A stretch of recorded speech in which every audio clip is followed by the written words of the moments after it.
Hello friends, welcome you all. आज हम शुरू करने जा रहे हैं इस चैप्टर का सबसे important topic and that is word problems. आपको एक क्वेश्चन सेंटेंस के फॉर्म में दिया होगा, उस सेंटेंसेस से इक्वेशन फॉर्म करना है और इक्वेशन जो बनेगा वो होगा क्वाड्रेटिक इक्वेशन। फिर उस क्वाड्रेटिक इक्वेशन को कोई भी मेथड से सॉल्व कर लो, फैक्टराइजेशन, कंप्लीटिंग द स्क्वायर या फिर फॉर्मूला मेथड। फिर जो आंसर मिलेगा किसी भी वेरिएबल का या फिर एक्स का, वो एक्स का आंसर होगा आपके क्वेश्चन का answer. Let's actually start with practice set 2.6 और देखते हैं कि वर्ड प्रॉब्लम्स कैसे सॉल्व करेंगे। वर्ड प्रॉब्लम स्टार्ट करते हैं एक्सरसाइज 2.6। वैसे तो हमने लीनियर इक्वेशंस चैप्टर में बहुत सारे वर्ड प्रॉब्लम सॉल्व किए हैं और हमने ये भी सीखा था कि कैसे सेंटेंसेस को इक्वेशन में कन्वर्ट करता है। So using that let's start with quadratic equations के वर्ड प्रॉब्लम्स। सबसे पहला क्वेश्चन स्टार्ट करते हैं। Product of Pragati's age 2 years ago and 3 years hence is 84। Product मतलब मल्टीप्लाई, और किसके एज की बात हो रही है? प्रगति के एज की बात हो रही है, तो मैं लिखूंगा let the age of Pragati be x years।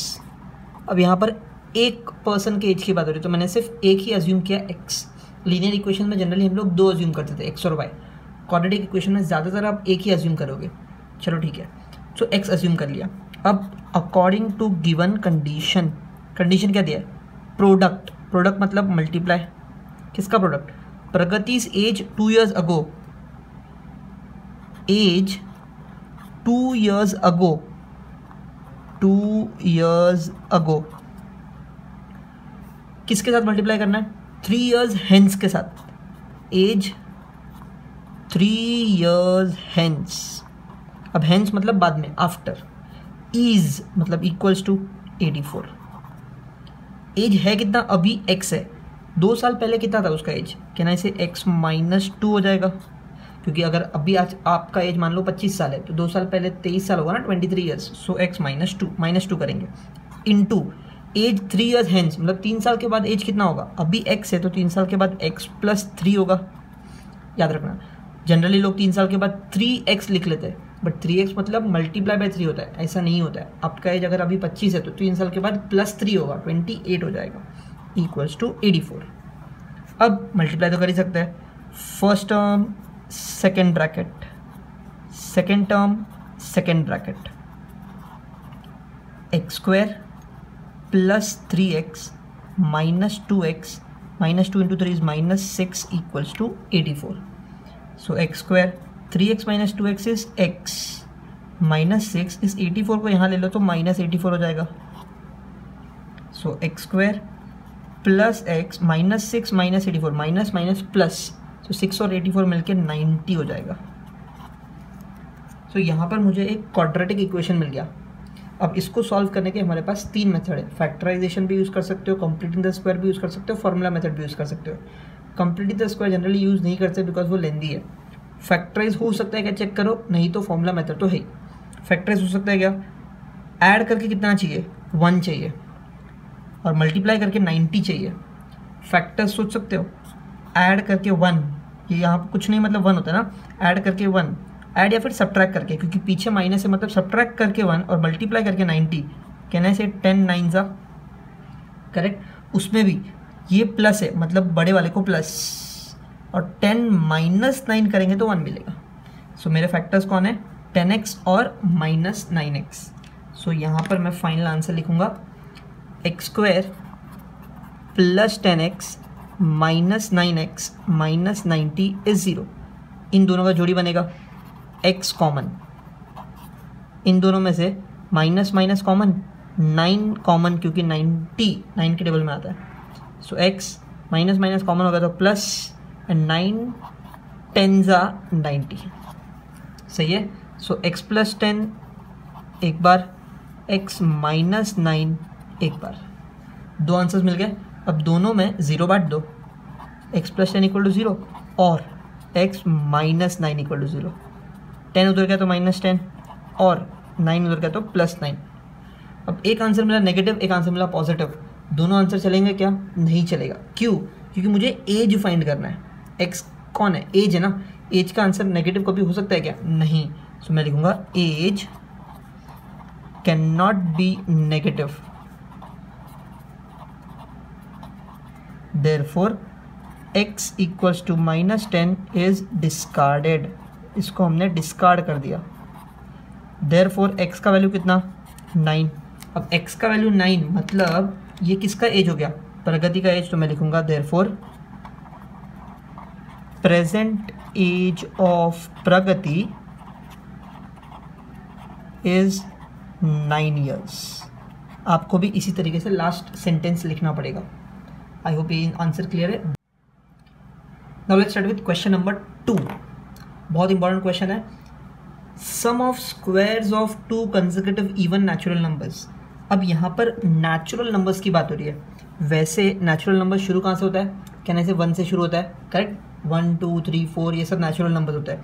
अब इवन नेचुरल नंबर कौन होता है, इवन नेचुरल नंबर्स। कहने से इवन नेचुरल नंबर शुरू होता है 2 4 6 8 10 इस तरीके से एंड सो ऑन, ऐसे बहुत सारे नंबर्स हैं, ठीक है। अब मुझे क्या चाहिए, कंसेक्यूटिव इवन नेचुरल नंबर्स। कितने, 2 कंसेक्यूटिव इवन नेचुरल नंबर्स, मतलब किसी भी 2 कंसेक्यूटिव नंबर्स का जोड़ी चाहिए मुझे। या तो 2 4 होगा, या तो 4 6 होगा, 6 8 होगा, 8 10 होगा, 10 12 होगा, या आगे के नंबर्स भी हो सकते हैं। कोई भी 2 लोग का जोड़ी, करेक्ट, ऐसे 2 लोग का जोड़ी। उसका मुझे क्या करना है, स्क्वायर करना है और सम करना है। सम करना है मतलब ऐड करना है, करेक्ट। अब कौन सा नंबर है ये तो मुझे नहीं पता। So let the number be, let the even number है ना, तो मैं इवन नेचुरल नंबर लिखता हूँ। So let the even natural number be x। अगर एक नंबर x है तो उसके consecutive number, therefore consecutive even number will be, कौन सा होगा। अब देखो, मान लो पहला नंबर 4 है तो अगला नंबर 6 होता है ना, मतलब 2 ज़्यादा। या फिर मान लो पहला नंबर 10 है तो अगला नंबर कौन सा होगा, 12 होगा, 2 ज़्यादा 2 ज़्यादा। तो अगर पहला नंबर x है तो अगला नंबर कौन सा होगा, कहना इसे x + 2 होगा, करेक्ट। सो एक नंबर x है, दूसरा नंबर x + 2 है, 2 कंसेक्यूटिव इवन नेचुरल नंबर्स मिल गए। अब मुझे क्या करना है, according to given condition sum of, plus करना है squares of 2 consecutive even natural number. पहले वाले का स्क्वायर प्लस दूसरे वाले का स्क्वायर। अब दूसरा मतलब ये पूरा इसका स्क्वायर, इज मतलब इक्वल्स टू 244, करेक्ट है। सो इसको ओपन करते हैं, एक्स स्क्वायर प्लस यहाँ पर a + b the whole square का फॉर्मूला लगेगा, a + b the whole square, a square plus 2ab plus b square is 244, a square plus 2ab plus b square, ठीक है। So x square plus x square होता है 2x square, 2 × 2 हो जाएगा 4x, 2 का square हो जाएगा 4 इज 244, करेक्ट। इस 244 का अगर मैं यहाँ ले लूँ तो ये हो जाएगा 2x square plus 4x plus 4 minus 244 is 0 and 4 minus 244 कितना होता है, कहना इसे -240। अब ये भी 2 2 2 सबसे डिवाइड हो सकता है, सो डिवाइड बाई 2 कर लेते हैं, सम छोटा हो जाएगा। तो 2 divide by 2 is 1, 4 divide by 2 is 2 and 240 divide by 2 is 120, correct. इन सारे नंबर्स को मैंने 2 से डिवाइड कर दिया, मुझे ये मिल गया। फिर से मेरे पास एक क्वाड्रेटिक इक्वेशन है और क्वाड्रेटिक को सॉल्व करने के अपने पास 3 मेथड है, बट सबसे पहले हम ट्राई करेंगे फैक्टराइजेशन से सॉल्व हो सकता है कि नहीं। सब्ट्रैक्ट करके 2 चाहिए, देखो पीछे माइनस है मतलब सब्ट्रैक्ट करके 2 चाहिए, ठीक है। मल्टीप्लाई करके 120 चाहिए। सोचो, कैन आई से 12 10s प्लस बड़े वाले को 12 माइनस 10 किया तो 2 मिलेगा। सो 12x और -10x मेरे 2 फैक्टर्स है। सो मैं लिखूंगा x square plus 12x minus 10x minus 120 is 0। इन दोनों का जोड़ी x कॉमन, इन दोनों में देखो माइनस कॉमन 10 कॉमन, तो x + 12 और हमेशा ये दोनों सेम ही आता है। सो x + 12 x माइनस 10 इज 0, 0 बांट देंगे। सो x + 12 इज 0 और x माइनस 10 इज 0, 12 उधर, x इक्वल्स टू -12 और x इक्वल्स टू 10। फिर से 2 आंसर मिला, एक नेगेटिव एक पॉजिटिव। बट नेगेटिव चलेगा क्या? नहीं चलेगा। क्यों? क्योंकि नेचुरल नंबर्स की बात हो रही है। तो मैं लिखूंगा natural numbers can not be negative.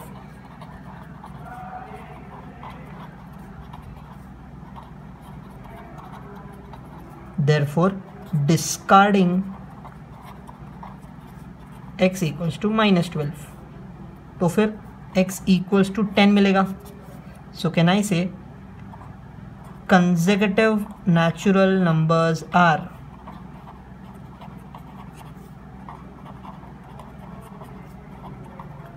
पहला नंबर 10, सो अगला कौन सा होगा? 10 + 2 12, and that is my answer. Now let's move to fourth question. अब ये एज वाला क्वेश्चन है। एज वाले क्वेश्चन हमने पहले भी बहुत सॉल्व किए। Vivek is older than Kishore by 5 years, मतलब दो लोगों की एज की बात हो रही है, एक विवेक और एक किशोर। तो मैं दोनों को नाम दे देता हूँ। Let the age of Kishore be x years and age of Vivek be y years। ठीक है। अब कंडीशन देखो, जनरली जब x और y दो नाम देते हो तो दो कंडीशन दिया होगा। पहला कंडीशन विवेक इज, सो यहाँ पर विवेक की बात हो रही है। इज मतलब इज इक्वल टू, ओल्डर मतलब बड़ा, बड़ा मतलब प्लस, देन किशोर, किशोर से वो बड़ा है। कितना साल बड़ा है? 5 साल। सो विवेक कौन होता है? y होता है। किशोर कौन है? x + 5। इसको मैं लिखूंगा इक्वेशन नंबर 1। सेकेंड कंडीशन क्या दिया देखो, द सम ऑफ, सम मतलब plus, reciprocal of their age, reciprocal of their age मतलब किशोर और विवेक के एज को रेसिप्रोकल करना है, मतलब उल्टा करना है। तो मैं लिखूंगा 1 विवेक + 1 किशोर एज। हाँ, यहाँ पर एज की बात हो रही है। इज 1/6, इज मतलब इक्वल्स टू 1/6। अब 1 विवेक का एज कितना? विवेक का एज y + 1 किशोर का एज कितना? x is 1/6। सही है। अब इसको सॉल्व कैसे करें? मेरे पास 1 है which says y is equals to x + 5। तो मैं क्या करूँगा, फ्रॉम वन मैं लिखूंगा जहाँ जहाँ y वहाँ पे x + 5। सो 1/y की जगह पर x + 5 plus 1/x equals to 1/6। सही है। अब आपको सिर्फ यहाँ पर क्रॉस मल्टीप्लाई करना है और सॉल्व करना है। ठीक है। सो ये x क्रॉस मल्टीप्लाई कैसे करते हैं? ऐसे ऐसे ऐसे। सो x + x + 5 अपॉन, ये दोनों आपस में multiply, x × x + 5 is 1/6। x + x 2x + 5, x² + x × 5 is 5x। अब क्रॉस मल्टीप्लाई ऐसे, इक्वल टू है मतलब सिर्फ ऐसे करने हैं, नीचे वाला मल्टीप्लाई नहीं होगा। 6 जाएगा इधर, ये जाएगा इधर। सही है। 6 × 2 इज 12x, 6 × 5 इज 30। अब इसको प्रॉपर इक्वेशन बनाने के लिए इन सबको उधर भेज दो। So 0 equals to x² + 5x - 12x - 30। So x² 5x - 12x is -7x - 30। इसको अगर अच्छे से लिखना है तो x² - 7x - 30 इक्वल टू 0। फिर से एक क्वाड्रेटिक इक्वेशन मिल गया। अब क्वाड्रेटिक इक्वेशन मिला मतलब मुझे फैक्टराइज करना पड़ेगा। सोचो, 7 को स्प्लिट करना है, सब्ट्रैक्ट करके -7 मल्टीप्लाई करके 30, 10 3 जा, सब्ट्रैक्ट करके 7 आता है। सो ये साइन माइनस है मतलब बड़े वाले को माइनस, तो ये plus, because minus plus minus होगा, -10 + 3 इज -7। फैक्टर्स मिल गए। सो मैं यहाँ पर सोल्यूशन लिखूंगा x² - 10x + 3x - 30 इज 0। इन दोनों का जोड़ी x कॉमन, इन दोनों में 3 common. So x - 10 x + 3 equal to 0। 0 बांट दो, और x प्लस 3 इक्वल टू 0, 10 उधर और 3 उधर। फिर से दो आंसर मिले, एक पॉजिटिव एक नेगेटिव, बट यहाँ पर एज की बात हो रही है और age can not be negative, so age can not be negative,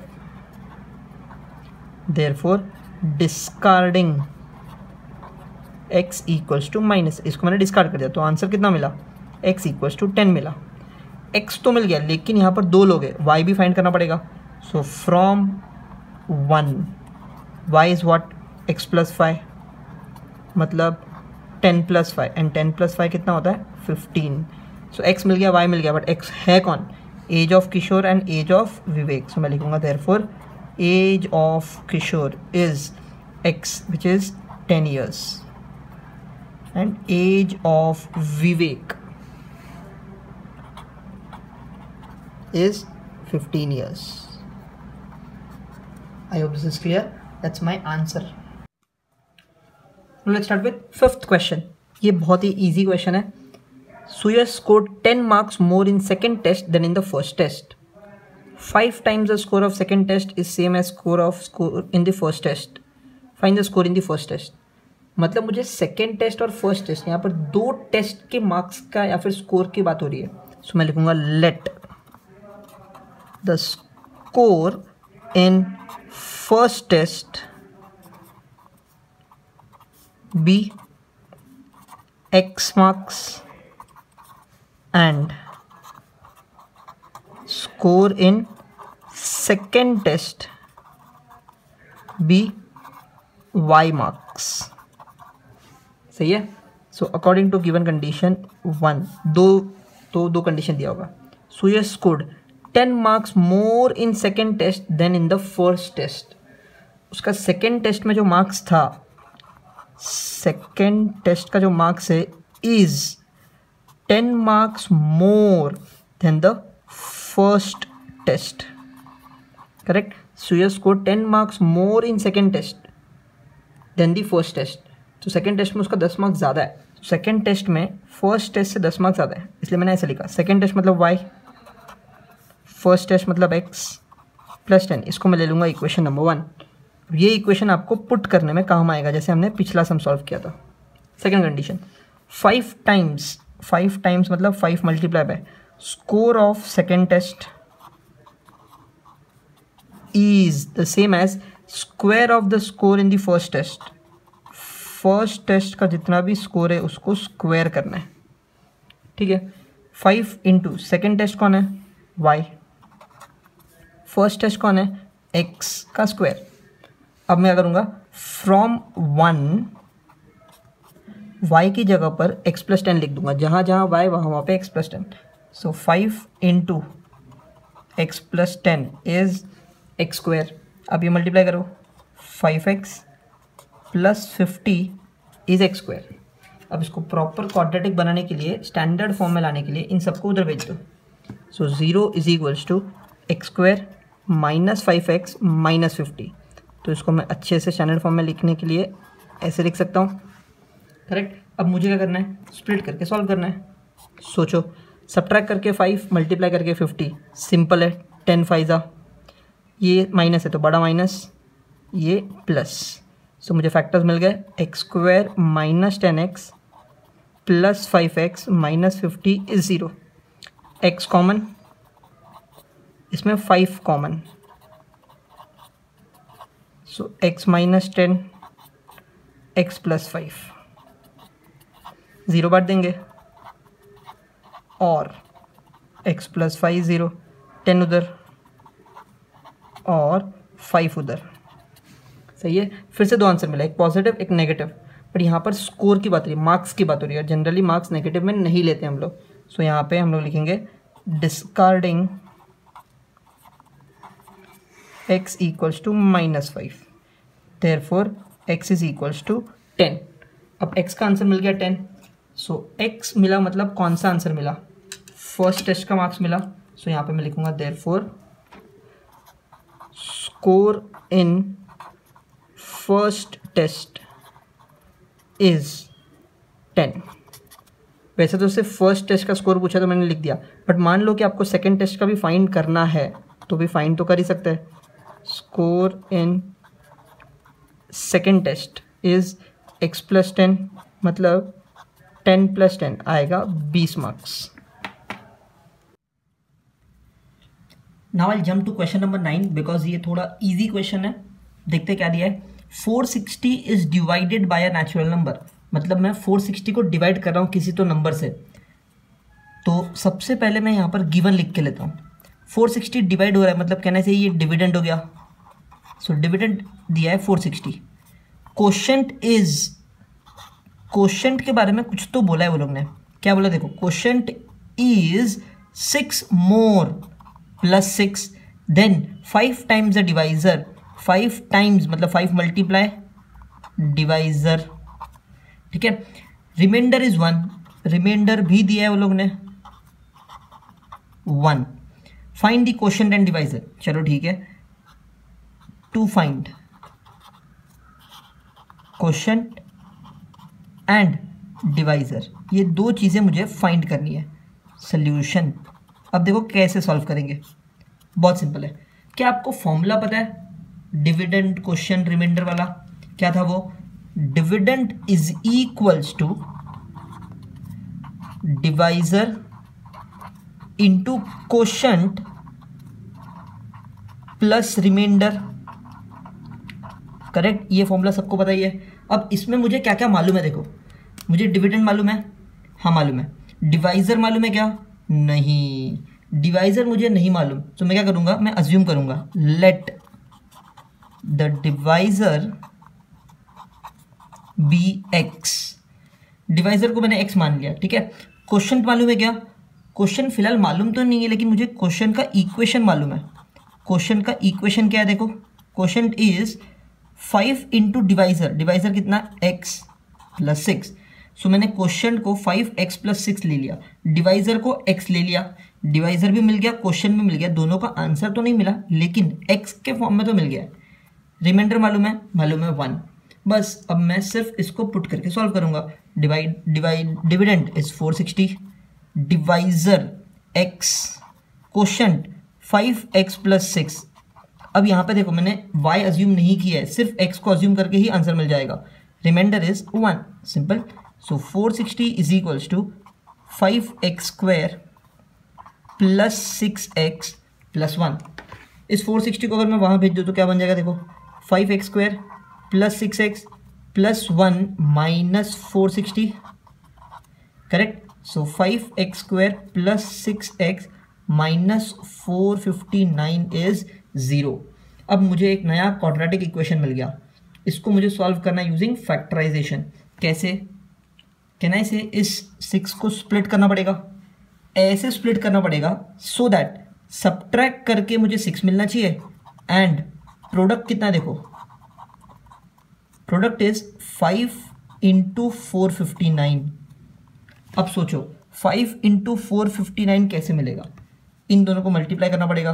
5 9 = 45, 4 carry, 5 5 = 25 और 9 29, 2 कैरी 22। मतलब मुझे मल्टीप्लाई करके 2295 चाहिए और सब्ट्रैक्ट करके 6 चाहिए। सो ये दो फैक्टर्स कौन से होंगे सोचो, मल्टीप्लाई करके 2295 और सब्ट्रैक्ट करके 6। पॉज दिस वीडियो और इस फैक्टर्स को फाइंड करो, ठीक है। मैं आपके लिए यहाँ पर डायरेक्टली वो फैक्टर्स लिखता हूँ। द फैक्टर्स आर 51 एंड 45, ठीक है। 51 - 45 क्या, तो 6 मिलता है, तो यहाँ पर मैं माइनस साइन डाल दूंगा। सो मेरे दो फैक्टर्स है 51 और 45। सो मैं यहाँ पर क्या लिखूंगा, 5x² + 51x - 45x - 459 इज 0। अब इन दोनों में से कुछ कॉमन आ सकता है क्या? नहीं, तो सिर्फ x कॉमन लेंगे, 5x + 51।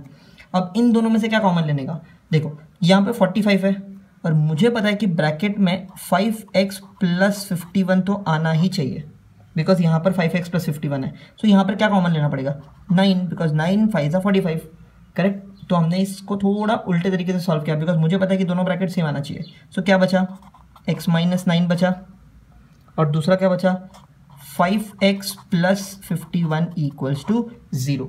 आई होप दो फैक्टर्स आपको समझ गए। अब ये सेम चीज़ मैं यहाँ पर लिख के सॉल्व कर लेता हूँ फाइनली। सो यहाँ पर हम लोग लिखने वाले हैं, so what I do is x minus 9 is 0 और 5x प्लस 51 इज 0। यहाँ से मुझे मिलेगा x इक्वल्स टू 9 और यहाँ से मिलेगा x equals to minus 51 upon 5। But क्या ये आंसर हो सकता है क्या? नहीं। क्यों नहीं हो सकता? बिकॉज क्वेश्चन में बोला है कि नेचुरल नंबर चाहिए और नेचुरल नंबर ऐसे कभी फ्रैक्शन में या पॉइंट में नहीं आता, तो इसको हम लोग डिस्कार्ड कर देंगे। और मेरा x का आंसर आ गया 9 और x का आंसर 9 आया, इसका मतलब x कौन है? Divisor. So divisor is 9। Divisor तो मिल गया। चलो अगला क्या पूछा है? क्वोशंट। क्वोशंट कितना है? 5x plus 6। 5x प्लस 6 मतलब x की जगह पर वैल्यू पुट करना पड़ेगा। 5x प्लस 6 सो कितना? 5 इंटू x। x कितना है? 9 plus 6। 5 9 45 plus 6 is 51। So can I से डिवाइजर मिल गया 9, क्वोशंट मिल गया 51। ये दोनों आंसर मिल गए और मुझे ये दोनों ही फाइंड करना था। Now let's start with question number 3। Very very very important question, बहुत इंपॉर्टेंट क्वेश्चन है, इसको मार्क करके रखना। ऐसे टाइप के क्वेश्चन एग्जाम में बहुत आते हैं। अब देखो क्या दिया है, in the orange garden there are 150 orange trees. मतलब एक गार्डन है और उसमें 150 ऑरेंज ट्रीज है। टोटल ट्रीज कितने हैं? 150। चलो ठीक है। The number of trees in each row is 5 more than each column. मतलब ट्रीज को कैसे कैसे प्लांट किया पता है? ऐसे रो वाइज, ऐसे रो वाइज सब प्लांट करके रखा है, एक के नीचे एक। जैसे हम लोग स्कूल में जब मार्च पास्ट के लिए जाते हैं, पीटी के लिए जाते हैं, तब हम लोग ऐसे ही खड़े रहते हैं एक के पीछे एक। उसी तरीके से यहाँ पर ट्रीज को प्लांट किया हुआ है, rows and columns. So row and column में प्लांट किया हुआ है। रो में, एक रो में कितने ट्रीज है नहीं मालूम। एक कॉलम में कितने ट्रीज है नहीं मालूम। सबसे पहली बात, रो कितने भी हो सकते हैं, कॉलम्स भी कितने भी हो सकते हैं, क्योंकि दोनों के बारे में डेटा नहीं दिया है। इसलिए तो क्वेश्चन में बोला है find the number of trees in each row and each column. हर रो में कितनी ट्रीज है, हर कॉलम में कितनी ट्रीज है, ये मुझे फाइंड करना है। ठीक है। अब अगर मुझे नहीं पता तो मुझे अज्यूम करना पड़ेगा। सो मैं क्या करता हूँ, इसको ले लेता हूँ x, इसको ले लेता हूँ y। ठीक है। सो मैंने क्या ले लिया, let the number of trees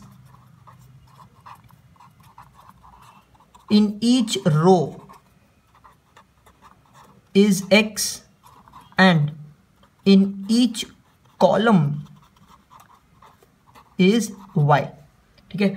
her column में y ट्रीज एंड हर रो में x ट्रीज, क्योंकि कितने मुझे नहीं मालूम। हाँ, लेकिन मुझे एक चीज मालूम है कि टोटल ट्रीज 150 है। Therefore can I say total trees equals to 150। Total trees मिलता कैसे है? कैन आई से ये रेक्टेंगल जैसा दिखता है, तो टोटल ट्रीज निकालने के लिए मुझे लेंथ इंटू ब्रेथ करना पड़ेगा, मतलब x इंटू वाई करना पड़ेगा, is 150। Keep this in mind, x into y is 150।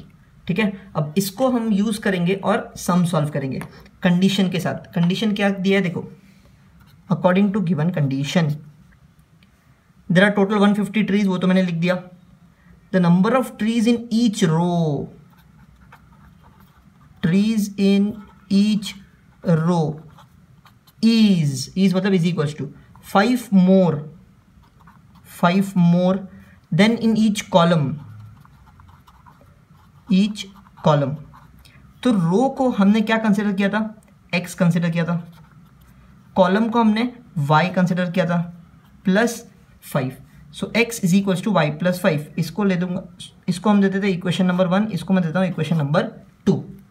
अब मैं क्या करूंगा, ये x equals to y plus 5 जो मुझे मिला, ये उठा के मैं इक्वेशन 1 में पुट कर दूंगा। सो मैं लिखूंगा पुट इक्वेशन 2 इन इक्वेशन 1। 1 कौन है? x इंटू वाई इज 150, लेकिन मैं x की जगह पर क्या लिखने वाला हूँ? y प्लस 5 लिखने वाला हूँ। मतलब जहाँ जहाँ x वहाँ वहाँ y plus 5 into y equals to 150।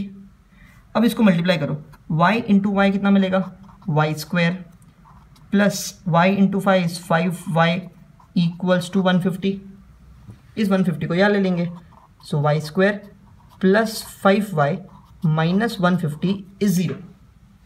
चलो यहाँ पर मुझे एक क्वाड्रेटिक इक्वेशन मिल गया जिसको फैक्टराइज तो कर ही सकते हैं। कैसे, 5 को स्प्लिट करना है, सब्ट्रैक्ट करके 5 आना चाहिए, मल्टीप्लाई करके 150, कैसे कैसे कैसे कैसे, कैन आई से 15 टेंजा 15 माइनस 10 क्या, तो प्लस 5 मिलता है, सो 15y और माइनस 10y मेरे दो फैक्टर्स होंगे।